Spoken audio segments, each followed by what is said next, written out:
Hello, and welcome back to my channel. My name is Katelyn Costello, and I am the YA fantasy author of the book series The Rituals. And my hair is blonde now.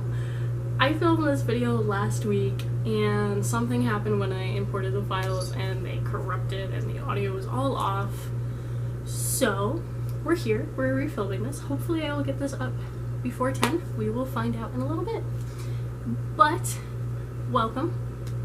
Today we are going to be talking about writing fight scenes, and if you don't know, I don't know if she's in shot, I think she is. This is Athena, this is my kitty.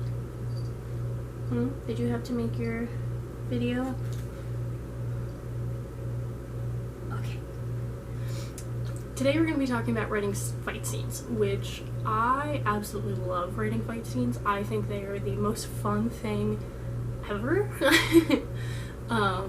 Just because they can be so intricate, but so much can happen so quickly. So, I've got 6-ish, get down. We're not claiming the guitar case. We have 6-ish different steps that I'm going to be going over today of, not really steps, but things to be thinking about when considering writing a fighting scene. And what to look at when physically writing out the words of the scene.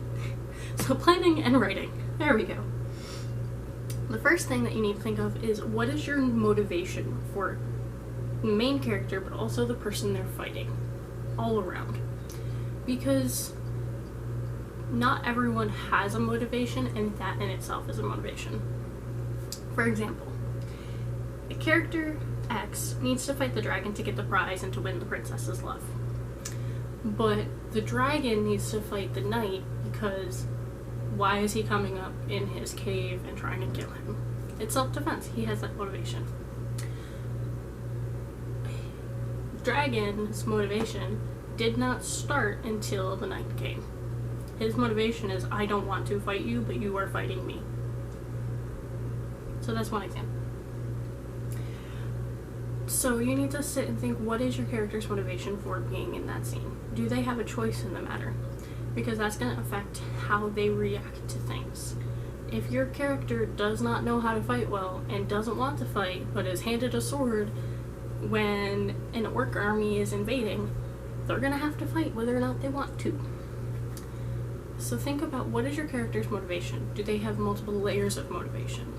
Maybe they're told they have to fight this person to do this thing, but really they want to fight this person because they beat them up when they were little. I don't know. I'm just spitting things out here. But every location. When you're thinking of where they're going to be fighting, how is the location going to affect your character? If you've ever watched The Princess Bride, and you've seen the scene where Wesley fights Indigo Montoya, they are running around in a flat area, but then they start to climb over rocks and they're at the edge, and they are all over the place. And the way that they interact with the scenery and the set that they're in changes the way that they are fighting. They also like switch hands and stuff. If you haven't watched Princess Bride, it is one of my favorite movies. Go watch it. But is it a very open area? Are they... I talk a lot about like swords and bow and arrows and things because that's mainly what I write in, but if they are shooting with or fighting with guns and shooting guns, is the person that they're trying to hit clearly visible? Are they in the woods, and can you not swing a thing without bushwhacking and hitting a tree, or can you see the enemy to shoot them? How is that going to affect them? Are they in close quarters? Are they in a very small space where they can't get to each other? Or are they in a really big area where the opponent can keep running away and really piss off your character? And then the other thing that you need to think of with this is this processing this information? Is this information that's only known to you? Or does your character understand how to use the space? Because using the space is usually a skill that's acquired with years of knowledge. But mistakes can be made if you don't know the space, if that makes sense, as a fighter. I say only having taken like sword fighting for theater and theater fighting things, which will come up later. So how good is your character at judging a fight? Which rolls directly into, is your character actually good at what they're doing? This rolls right into, what is your character fighting with? Because if they don't know what they're fighting with or know how to use it, it's going to be more difficult. Like I said, I only have knowledge of fighting with theater swords and what I used to do with my friend in the backyard, hitting each other with Jedi lightsabers. If you actually handed me a sword, one, it would be really heavy and I would have problems, and two, I don't know how to actually use a sword in a correct manner, which is going to affect how I fight and my reactions to things. If you hand me a gun, I know I'm supposed to point and shoot, but I don't know much more than that. I can't fight quickly. How does what your character knows affect the scene? The next one that you need to think of is adding the drama to the story. You don't want to have a character that's always winning. If they win every single fight that they are in, they just done, done, and they don't get hurt, and it's way too easy and they walk away with everything. There's nothing to keep the reader intrigued as to why they should keep reading your story. Why do they care? He's just gonna win every time. But if a really good example of this is Jaime Lannister from Game of Thrones. If you've never watched it, spoilers, I guess, or read the books, but Jaime Lannister is supposed to be this really good sword fighter. He gets his sword hand chopped off and has to relearn how to fight with his left hand. He is not nearly as good a fighter with his left hand. That is something that deeply impacts his character for the rest of the series. So, if you have something like that, that's going to be something long-term. That's also going to affect their character and like how they react to multiple things. But if it's just a simple, thinking of a video game, you've got all the little bosses and you get to the big boss, nobody wants an easy big boss fight. So how can you make it more difficult for your main character? It's similar to theater, where you always want to say yes and. You always want to take your character and make them work a little bit harder. You probably see whiskers right now. Hey, get down. Can you get down? When you always want to say yes and, you also want, in writing, you want to go, okay, you want to do this and just make it difficult, and just like make it ever more difficult for your character to do what they want. That's how you bring in more drama. You don't want to make it impossible, but you definitely want to make it more difficult.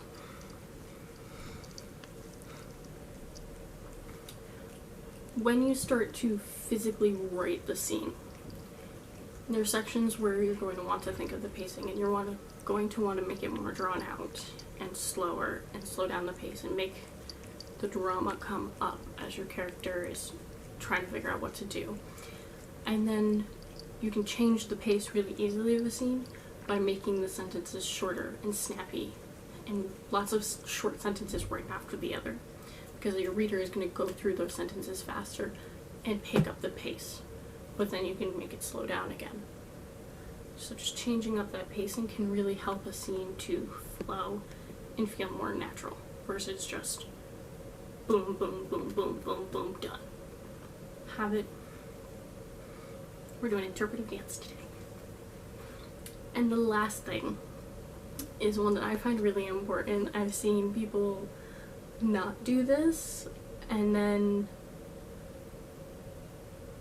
it's been kind of embarrassing for them.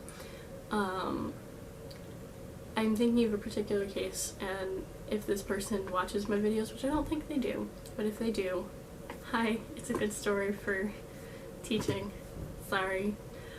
I was in my advanced fiction workshop, and this person brought in a piece, and we started workshopping it and we got to that point in the story and I just said that this fight scene doesn't work. He was like, what do you mean it doesn't work? I was like, physically your scene doesn't work because of this. And it was something nobody else had picked up on when they read it. But there will always be someone that will pick up on the little details. And what his story was someone was escaping from an abduction. And the main character and his girlfriend both had their hands zip tied, and there was 2 security officers. My friend didn't tell the character how the main character got his zip ties off. So in my mind, as I'm reading the story, the entire time the characters' hands are zip tied behind their back, and they're punching, and they're lunging, and they're getting people untied, and things like that. Also, one of the characters was knocked out with a taser, and then 30 seconds came back. That's not a thing. So there was a couple things within the scene where I was like, physically, this doesn't work. And my biggest suggestion for helping to alleviate this is to get up and block it. And blocking is a term used in theater to mean get up and move throughout the space and shape the scene.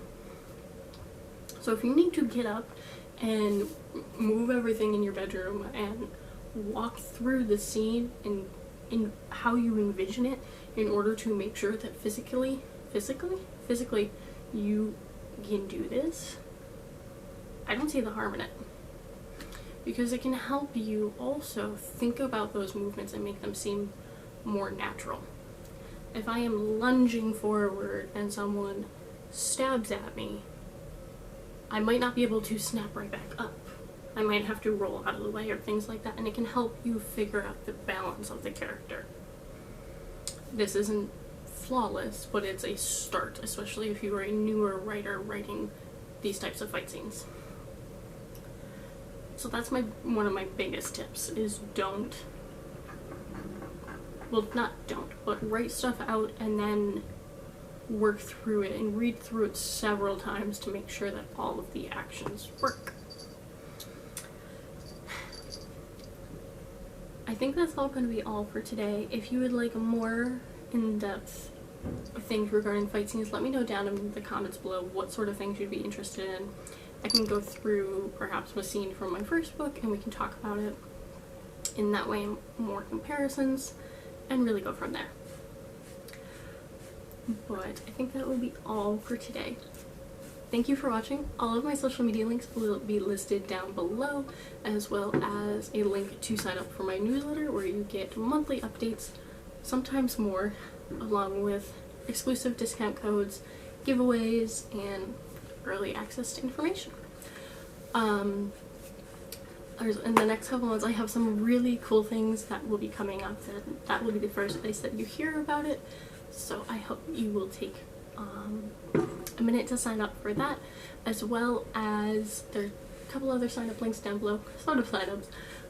If you would like a chance to be an advanced reader of Rebellion, there's a link down below to fill out a Google form to be selected to be one of my advanced readers. It is also, I just need to print the copies and get them and send them to you, which is really exciting. Rebellion is done. I had a whole video talking about that on Monday. And the final thing is Rebellion is out for pre-order, so if you haven't already done that yet, please give it a pre-order. It is available across all major retailers, and The Rituals is now also available across all major retailers, including like Kobo and Apple iBooks and all sorts of places. And soon, hopefully, we'll be into libraries, so you'll be able to get it like on Libby and Overdrive and all those cool things. But I think that's going to be it for today. Again, leave a comment down below, something that you would like to see more of, or leave a comment of your favorite fight scene, either from TV or from book, and I'd like to see what you'd like. Alright, I hope you're having a great day, and I will see you in the next one.